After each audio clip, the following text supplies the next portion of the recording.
For 50 years, Saturday Night Live has functioned as the American comedic establishment.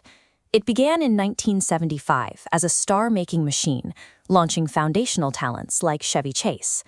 Across the following decades, that specific blueprint reliably minted defining voices, pushing figures like Eddie Murphy into the absolute center of global pop culture.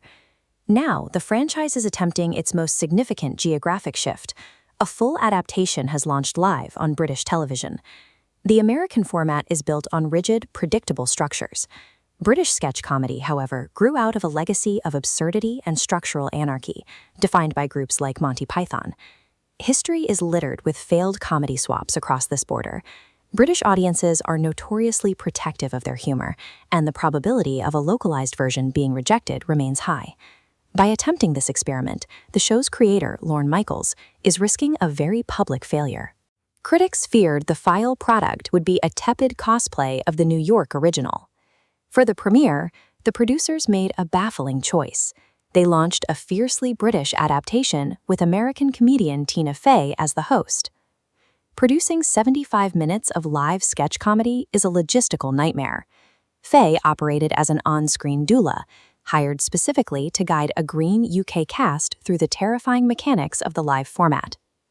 On Reddit and in the press, this calculated safety-first casting choice divided fans.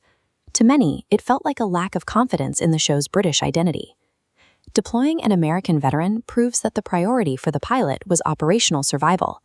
For the creators, getting the show on the air mattered more than immediate cultural authenticity. This chart shows the inflexible blueprint of a standard episode. It follows an exact 50-year-old timeline: monologue, fake ad, live sketches, and weekend update. Now, a 20-person writing room faces a difficult surgery, injecting British DNA directly into these American nodes. We saw this injection in the weekend update segment, where the anchors targeted local figures like Keir Starmer. The premiere's breakout success was a specific, culturally focused Princess Diana impression. It proved that this structural fusion could actually yield results. The show's success depends on that friction, forcing British irreverence into a highly inflexible American grid. The platform strategy is also counterintuitive. The show airs on Sky One, a gated network that guarantees relatively low live viewership on a Sunday morning. A single linear broadcast now shatters into dozens of social media feeds. The show is a digital content engine, built for virality. TV ratings remain flat, while social metrics show massive growth. Survival depends on Monday's engagement, not Sunday's broadcast. Embracing clip culture provides a financial runway. It is the only mechanism that allows an expensive, experimental comedy format the time it needs to survive its first season. Academics describe SNL as a discursive space.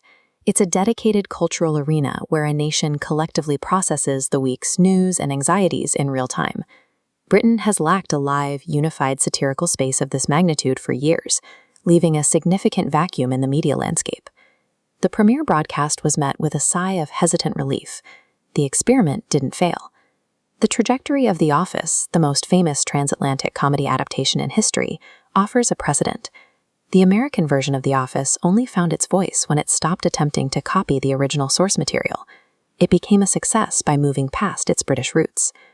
SNL UK is currently standing at the exact same evolutionary cliff face. The premiere survived by clinging to the safety of the American blueprint. Its long-term survival now depends on outgrowing that map to find a specifically British identity.